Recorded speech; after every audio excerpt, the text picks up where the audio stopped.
శ్రీ గురుభ్యో నమ. ఆర్యన్ భక్తి టీవీకి స్వాగతం. ఆరోగ్యం భాస్కరాదిచ్చేత్. ఆరోగ్యం కోసం సూర్య భగవాను మనం ప్రార్థించాలి. చర్మచక్షువులతో గోచరించే ప్రత్యక్ష పరమాత్మే సూర్య భగవానుడు. సూర్యుని కృప వల్ల సృష్టి క్రమ పద్ధతిలో ఎదుగుతూ ఉంటుంది, నడుస్తూ ఉంటుంది. సూర్య నుండి సమస్త జీవులకు జీవశక్తి, ప్రాణశక్తి ప్రాప్తిస్తుంది. కనుకనే మన వైదిక వాంగ్మయంలో సూర్యుడిని సూర్య భగవానుడుగా, సూర్యనారాయణుడిగా కీర్తించారు. సూర్యమండలంలో పరమాత్మ నివసిస్తారు. కనుకనే ఈ పరమాత్మను మనం గాయత్రి అని, లలితాపరా భట్టారిక అని, శివ లేదా నారాయణ అని కీర్తిస్తూ ఉంటాం. భానుమండలం అధ్యస్థ భైరవే భగవాని అని లలితా సహస్రనామ స్తోత్రం చెబుతుంది. అంటే భానుమండలంలో అంటే సూర్యమండలంలో మధ్యలో ఉండే వెలుగుంది శక్తియే లలితాపరా భట్టారిక అని అర్థం. సూర్యుని కృప కనుక మనకు ప్రాప్తించినట్లయితే ధనం, ఆరోగ్యం, క్షేమం, విజయం తథ్యం. సూర్యుని కృపను పొందటానికి మన ఋషులు సూర్య నమస్కారాలు, సంధ్యావందనాలు మొదలైనవి సూచించారు. నమస్కార ప్రియ భానుహు అని శృతివాక్యం. అంటే కేవలం ఒక నమస్కారం ద్వారానే సూర్య భగవాను కృప పొందవచ్చన్నది ఈ వాక్యానికి వివరణ. సూర్యారాధన వల్ల అన్ని అభిష్టాలు సిద్ధిస్తాయి, ఆరోగ్యం, క్షేమం లభిస్తాయి, సకల జాడ్యాలు, దరిద్రాలు కూడా నశిస్తాయి. కనుక భూమిపై సంచరించే మానవులందరూ ప్రత్యక్ష నారాయణుడైన సూర్యుడిని తప్పనిసరిగా ఆరాధించాలి, తరించాలి. సూర్యుని యొక్క కృప పొందడానికి మన ఋషులు ఎన్నో మార్గాలు మనకు తెలియజేశారు. ఎన్నో మంత్రాలు, గుప్త మంత్రాలు, స్తోత్రాలు, పూజా విధానాలు, సంధ్యావందనాలు, సూర్య నమస్కారాలు మొదలైనవి మన ఋషులు మనకు అందించారు. ఇటువంటి విధానాల్లో స్తోత్ర పారాయణం మొట్టమొదటిగా చెప్పబడింది. సూర్యుని కృప శీఘ్రంగా, సులభంగా పొందడానికి అనేక స్తోత్రాలు మన ఋషులు మనకు అందించారు. ఇటువంటి స్తోత్రాల్లో శ్రీ ఆదిత్య హృదయ స్తోత్రం అగ్రగణ్యమైంది. ఈ ఆదిత్య హృదయం ప్రతిరోజు స్నానానంతరం సూర్యునికి ఎదురుగా నిలబడి పారాయణం చేస్తూ ఉన్నట్లయితే సూర్య భగవాను కృప అమోఘంగా వర్షించి మన సమస్యల్ని, అనారోగ్యాన్ని తొలగిస్తుంది. సూర్య భగవాను త్రిమూర్తి స్వరూపునిగా, సృష్టి స్థితి లయకారకునిగా, పరమాత్మగా, సకల దోష నాశకునిగా, సకల సంపద ప్రదాయకునిగా శ్రీ ఆదిత్య హృదయం కీర్తిస్తోంది. వాల్మీకి రామాయణం యుద్ధకాండలో ఈ ఆదిత్య హృదయం చెప్పబడింది.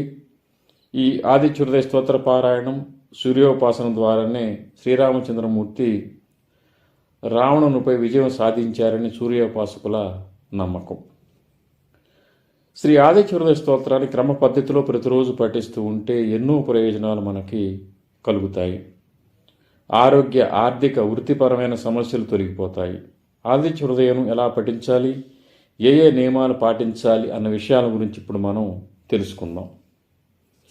తీవ్ర ఆరోగ్య సమస్యలతో ఇబ్బంది పడేవారు, సరైన ఉపాధి లభించక బాధపడేవారు, ప్రభుత్వ ఉద్యోగం కోసం ప్రయత్నాలు చేసేవారు, ఇంకా ప్రభుత్వ సంబంధమైన పనులు పెండింగ్లో ఉన్నవారు, కోర్టు వ్యవహారాల్లో విజయం అభిలషించేవారు, ఇంకా కుటుంబ సమస్యలతో సతమతమయ్యేవారు ప్రతిరోజు ఉదయం స్నానానంతరం ఆదిత్య హృదయ స్తోత్రాన్ని పఠిస్తూ ఉన్నట్లయితే వారికి ఉన్న ఆయా సమస్యలు పూర్తిగా తొలగిపోతాయి.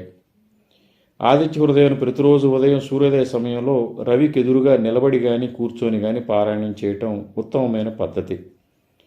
ఉదయం స్నానానంతరం రవికి ఎదురుగా నిలబడి కానీ కూర్చుని కానీ పఠించాలి. ఇలా చేయలేని వారు, అంటే ఇంత ఎర్లీగా చేయలేనటువంటి వారు కనీసం ఉదయం 8 లోపైనా పఠించవచ్చు. సత్వరమైన ఫలితాలు రావాలంటే ఉదయం సూర్యోదయ సమయంలో, సాయంత్రం సూర్యాస్తమయ సమయంలో అంటే ఉభయ సంధ్యల్లో ఆదిత్య హృదయాన్ని పఠిస్తే మంచి ఫలితాలు శీఘ్రంగా లభిస్తాయి.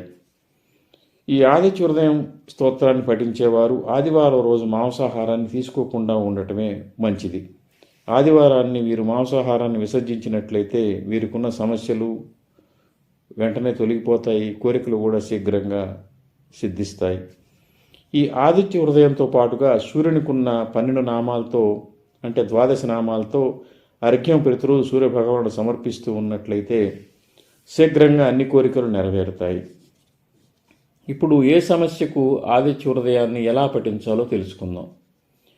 తీవ్ర ఆరోగ్య సమస్యలతో బాధపడేవారు, దీర్ఘకాలిక ఆరోగ్య సమస్యలతో ఇబ్బంది పడేవారు, తరచూ రోడ్డు యాక్సిడెంట్స్కి గురయ్యేవారు లేదా ఇతర ప్రమాదాలకు గురయ్యేవారు, ప్రతిరోజు రవికి ఎదురుగా నిలబడి ఆదిత్య హృదయ స్తోత్రాన్ని భక్తి శ్రద్ధలతో పఠించాలి. ఆదివారం రోజు మాత్రం 6 సార్లు ఆదిత్య హృదయాన్ని పఠించాలి. ఆదివారం రోజు నాన్ వెజ్ పూర్తిగా మానివేయాలి. ఆదివారం రోజు గోధుమ రొట్టెల్ని గోమాతకు సమర్పించాలి. ఈ విధంగా చేస్తే తీవ్ర ఆరోగ్య సమస్యల నుండి ఉపశమనం తప్పక లభిస్తుంది. ప్రభుత్వ ఉద్యోగం కోసం ప్రయత్నించేవారు, సరైన ఉద్యోగంలోకి ఇబ్బంది పడేవారు ప్రతిరోజు సూర్యోదయ సమయంలో రవికి ఎదురుగా నిలబడి 6 సార్లు ఆదిత్య హృదయాన్ని పఠించాలి. సూర్య భగవానునికి ఎరుపు రంగు పుష్పాలను చూపించాలి, అంటే సూర్యునికి ఎరుపు రంగు పుష్పాలను సమర్పించాలి. ఆదివారం రోజు పాయసాన్ని లేదా ఏదైనా తీపి పదార్థాలని చిక్కుడాకుల్లో ఉంచి స్వామికి సమర్పించాలి. ఈ విధంగా కనీసం 3 నెలల పాటు చేసినట్లయితే ఉద్యోగ విషయంలో మంచి మార్పులు ఉంటాయి. వీరు కూడా ఆదివారం నాన్ వెజ్ తీసుకోకూడదు. అంటే ప్రభుత్వ ఉద్యోగం కావాలన్నా, స్థిరమైన ఉద్యోగం కావాలన్నా ఆదిత్య హృదయ స్తోత్రాన్ని ఇప్పుడు చెప్పిన పద్ధతిలో ప్రతిరోజు పారాయణం చేయాలి. ప్రతిరోజు 6 సార్లు కనుక పారాయణం చేసినట్లయితే వారికి ఉన్న ఉద్యోగ సమస్యలు తొలగిపోతాయి, కొత్త ఉద్యోగాలు లభిస్తాయి. ప్రభుత్వ ఉద్యోగం కోసం ప్రయత్నించే వారికి విజయం వరిస్తుంది. రుణ సమస్యలు, ఆర్థిక సమస్యలు, నరఘోష సమస్యతో ఇబ్బంది పడేవారు ప్రతిరోజు శ్రీ ఆదిత్య హృదయంను రవికెదురుగా నిలబడి లేదా కూర్చొని పఠించాలి. ప్రతిరోజు ఉదయం 6 సార్లు, సాయంత్రం 6 సార్లు కనుక పఠిస్తూ ఉన్నట్లయితే వీరికి రుణ సమస్యలు, ఆర్థిక సమస్యలు వెంటనే తొలగిపోతాయి. దీంతో పాటుగా ఆదివారం పేదలకు గోధుమ రొట్టెలు లేదా గోధుమ రవ్వతో చేసిన ఉప్మాను సమర్పిస్తే ఫలితాలు శీఘ్రంగా ఉంటాయి. అదేవిధంగా ఆదివారం వీరు కూడా నాన్ వెజ్ తీసుకోకూడదు. ఇక జటిలమైన సమస్యలు ఉంటే, అంటే తీవ్ర సమస్యలు జీవితంలో కనుక ఉంటే ప్రతిరోజు ఉదయం 6 సార్లు, సాయంత్రం 6 సార్లు ఆదిత్య హృదయాన్ని పఠించాలి. దీంతోపాటు ప్రతిరోజు ఉదయం శ్రీ సూర్య ద్వాదశి నామాలతో నమస్కరిస్తూ అర్ఘ్యప్రదానం చేయాలి. ప్రతి ఆదివారం గోమాతకు ఏదైనా ఆహారం సమర్పించాలి. ఈ విధంగా చేస్తూ ఉంటే వారికి రుణ సమస్యలు, ఆర్థిక సమస్యలు, ఇంకా జీవితంలో ఉన్న అనేక తీవ్రమైన జటిలమైన సమస్యల నుండి రక్షణ లభిస్తుంది.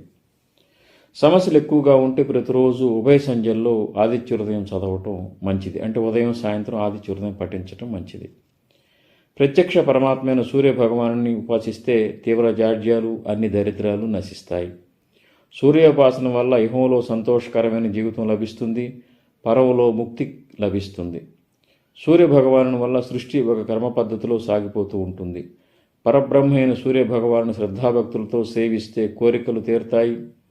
అనేక సమస్యలు, దరిద్రం లేని జీవితం మన సొంతం అవుతుంది. కేవలం ఒక నమస్కారానికి రవి సంతోషిస్తారు. ఇది చాలా సులభమైన ఉపాసన.